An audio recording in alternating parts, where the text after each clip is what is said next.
Just a slob like one of us.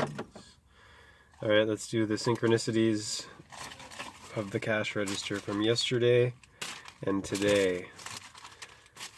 22 total, 15 from yesterday, 7 from today.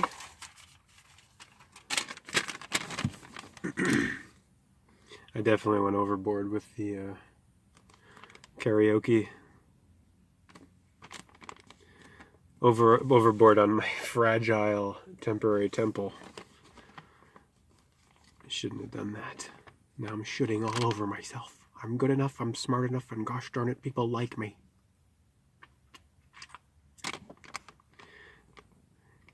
Let me tell you something! 6:23 p.m. 23:30 total. $23, 23rd minute of the hour. One down, 14 to go. Yesterday, and then 7 more. 15 items at 6:15.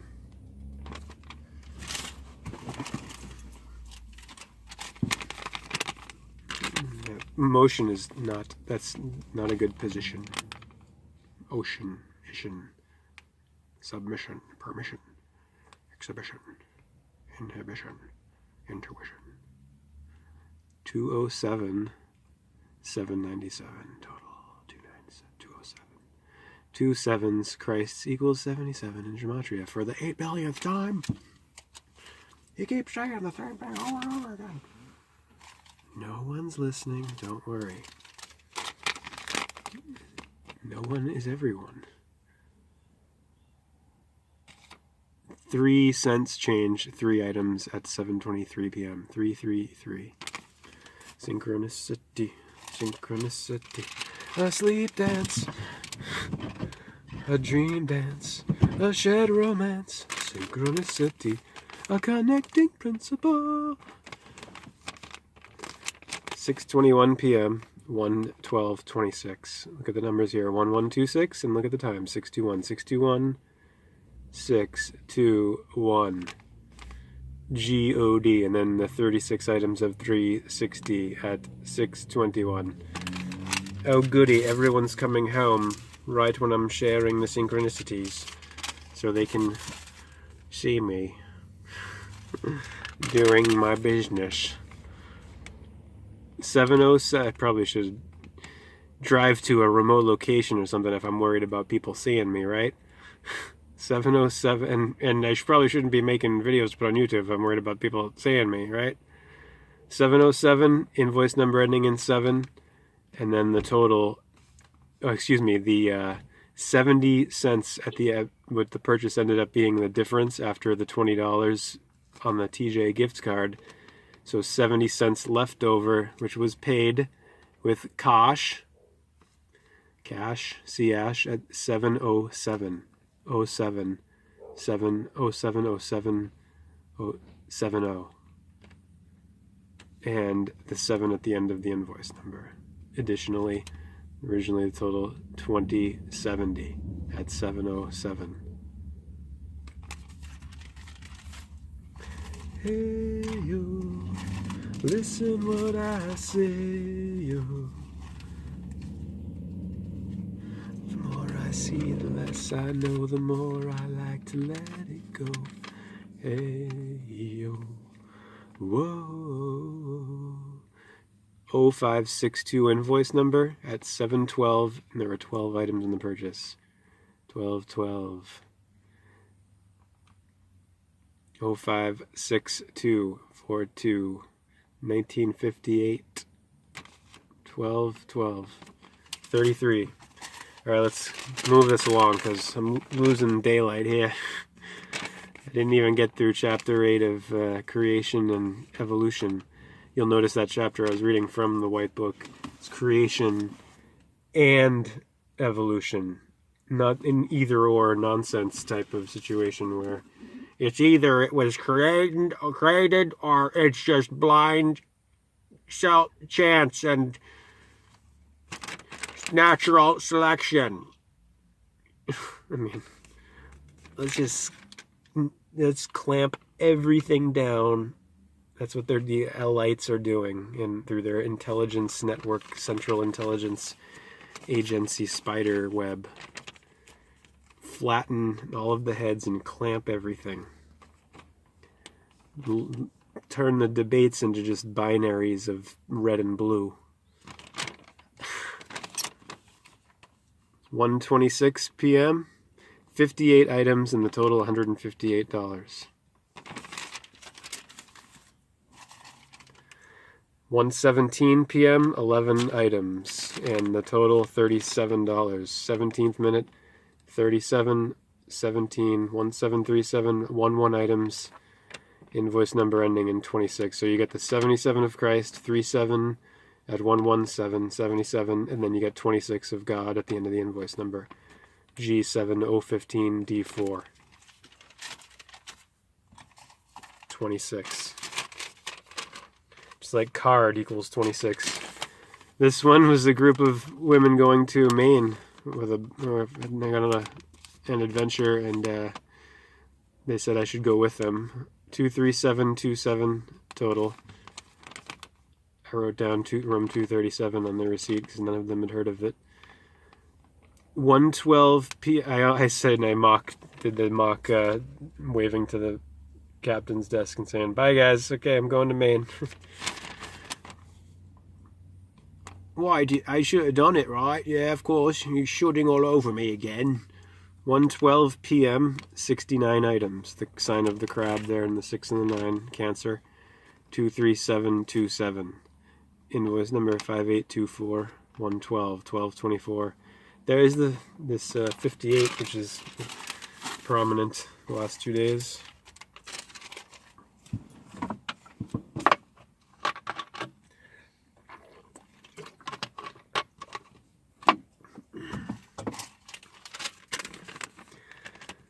$12:59 p.m., 9 items. And the change 09, 1409, 9 items, 12:59, 999.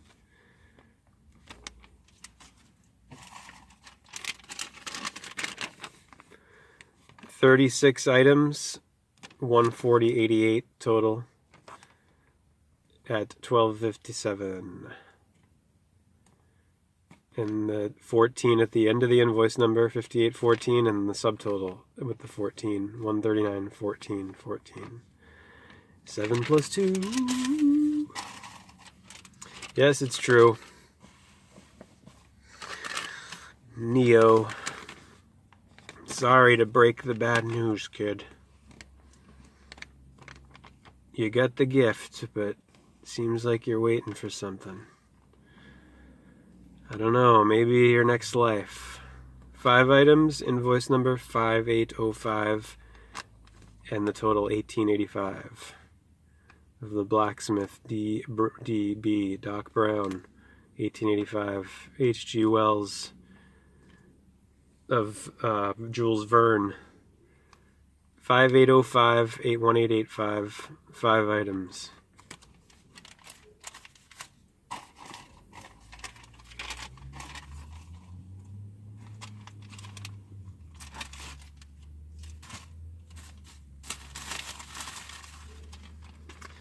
This one at 727, the total was 2752, 2727.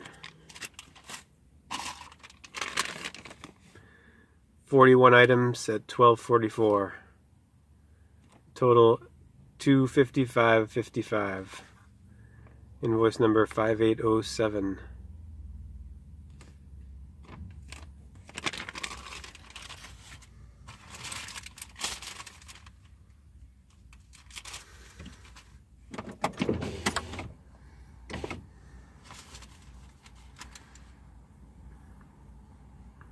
And then from today,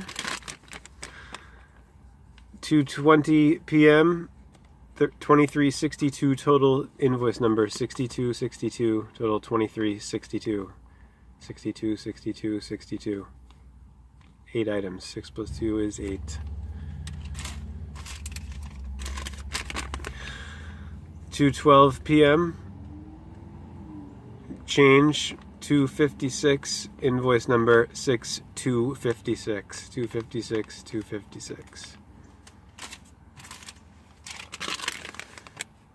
1:07 p.m., total 4207.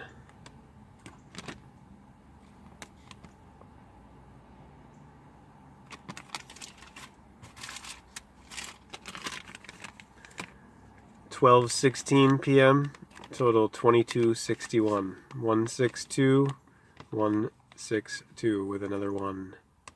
This one with another 2.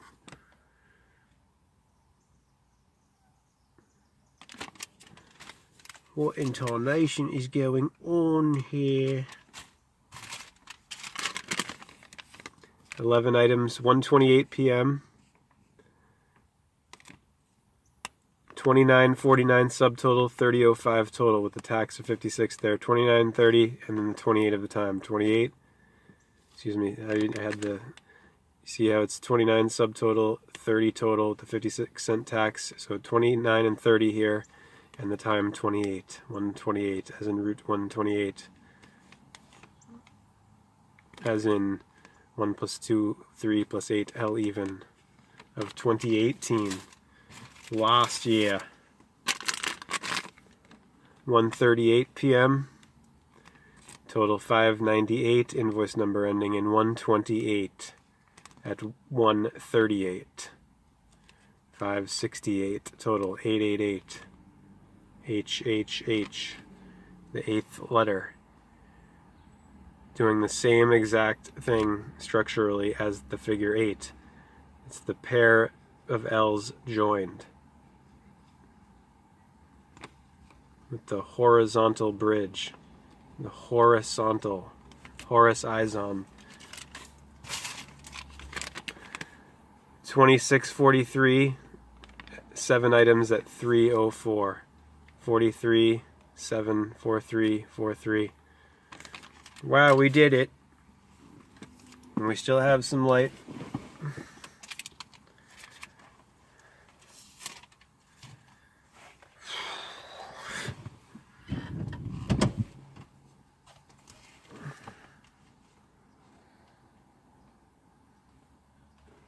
Everything you created here would not be so beautiful or sublime, nor would it have purposeful meaning if it did not have the breath of life of its creator within it.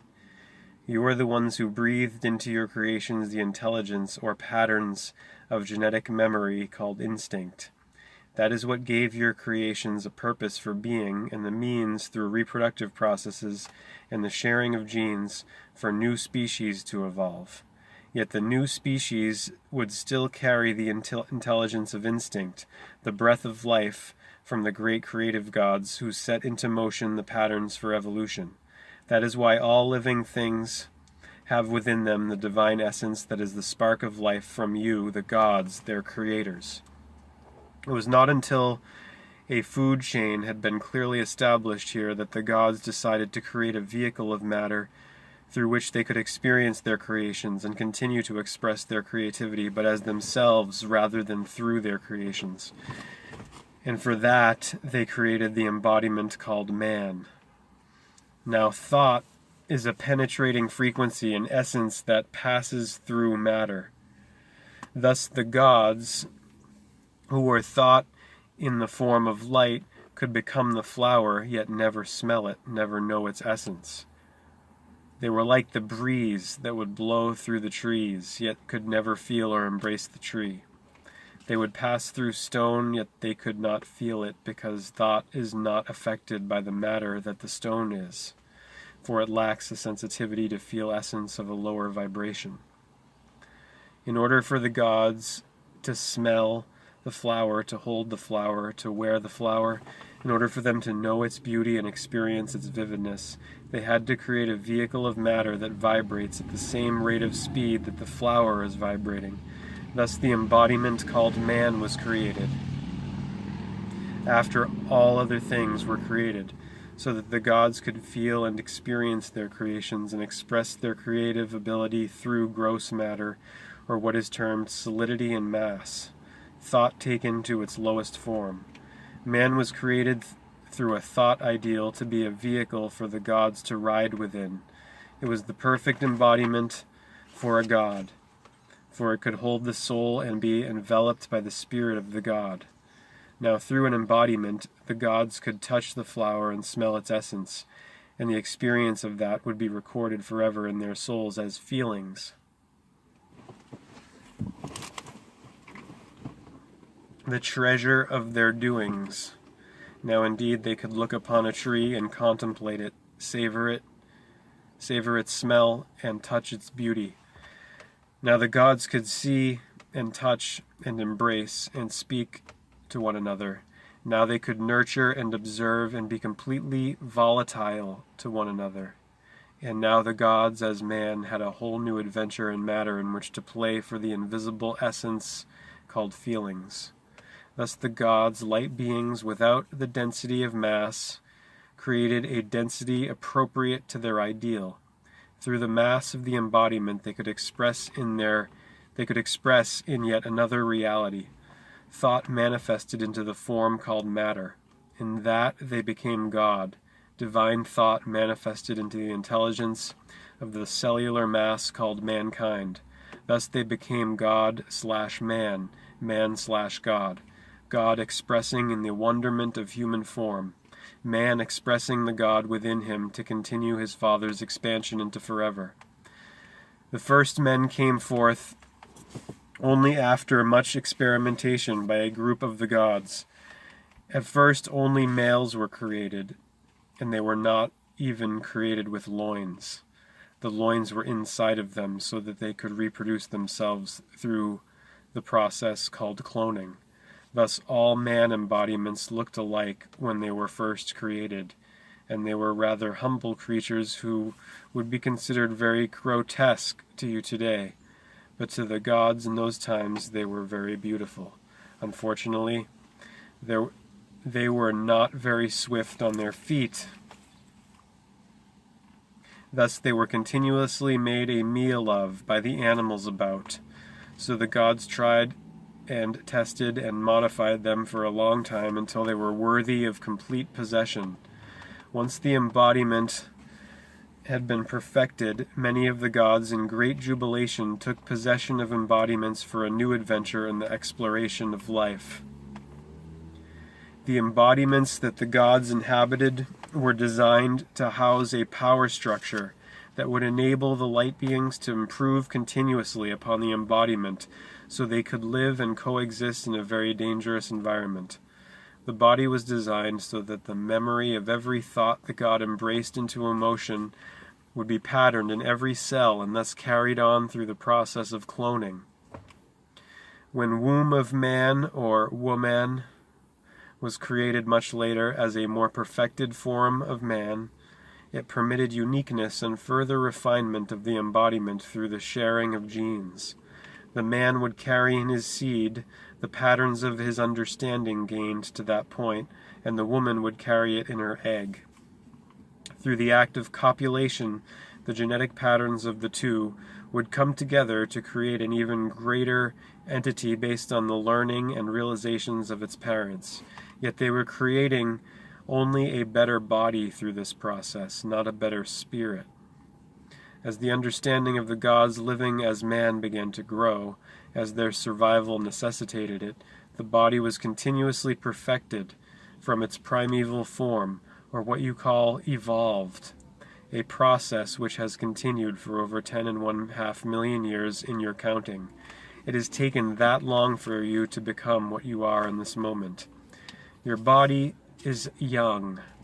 Man, in the uprightness of his tested mobility, is only 10.5 million years old. But you, the light beings, have always been. Because how does one determine the beginning of contemplative thought based on time when there wasn't anything called time? So you are ancient.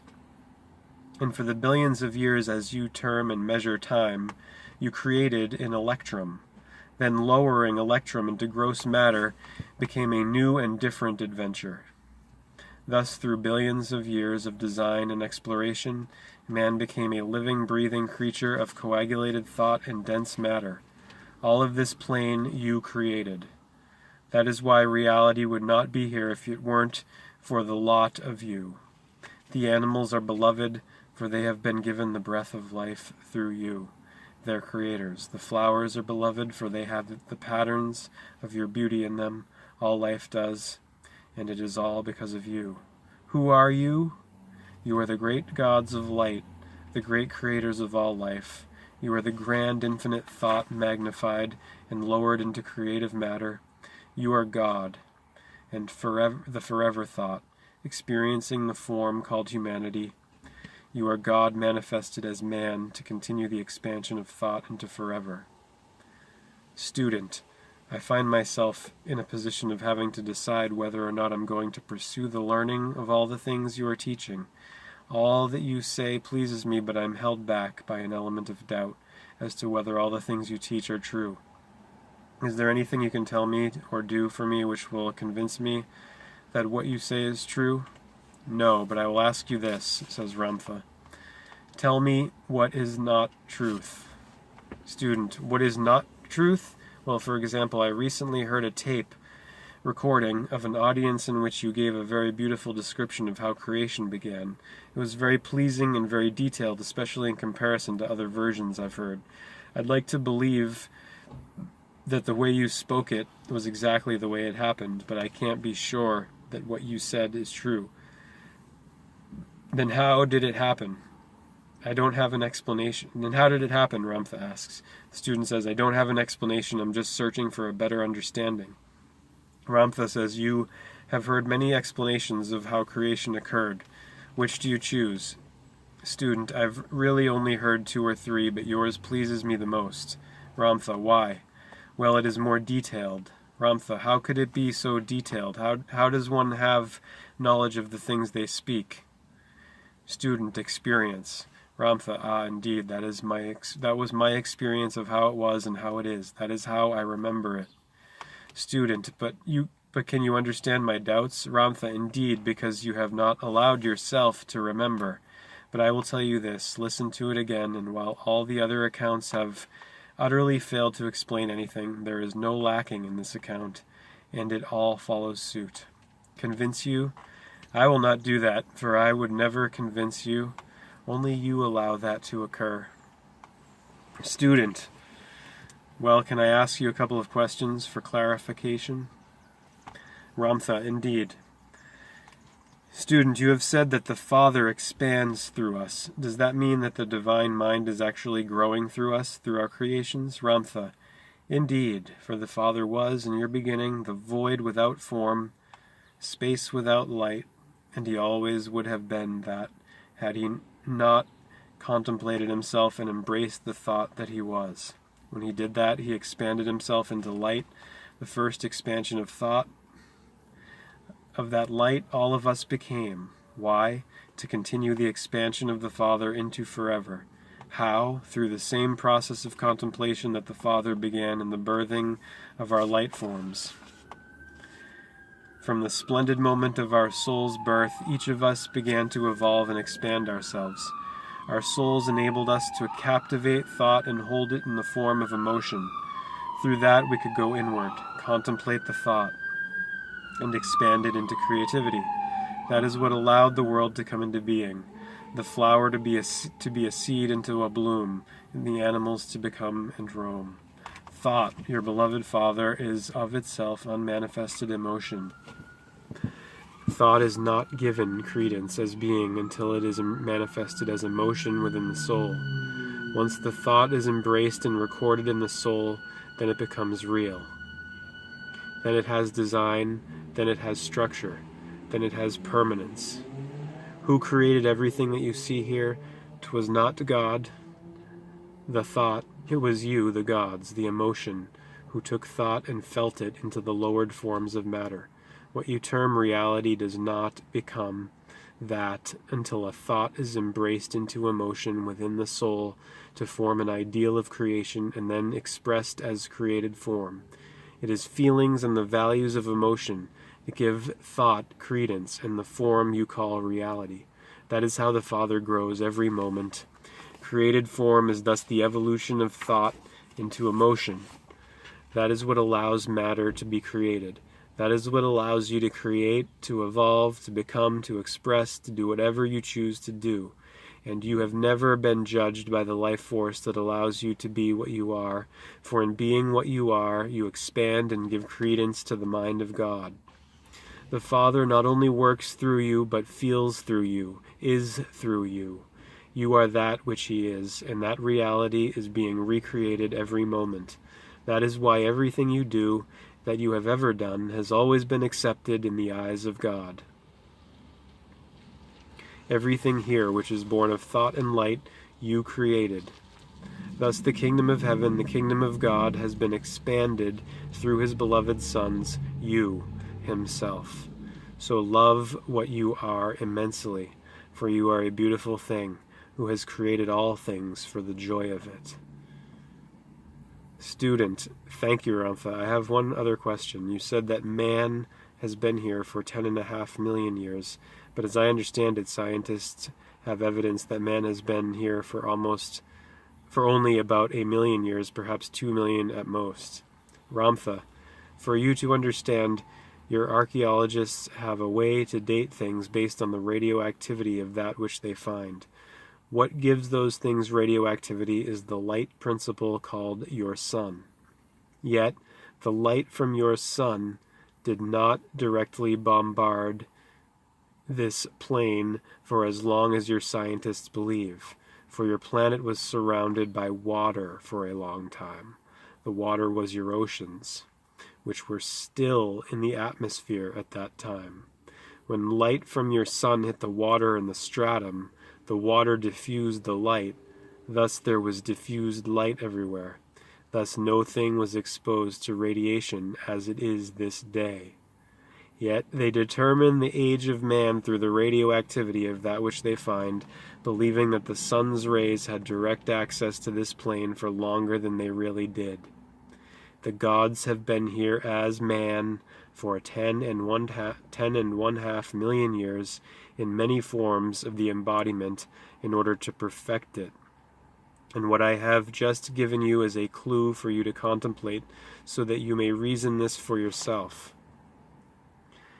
Now tell me, Master, why do you choose this creation story over the others? Do you know why?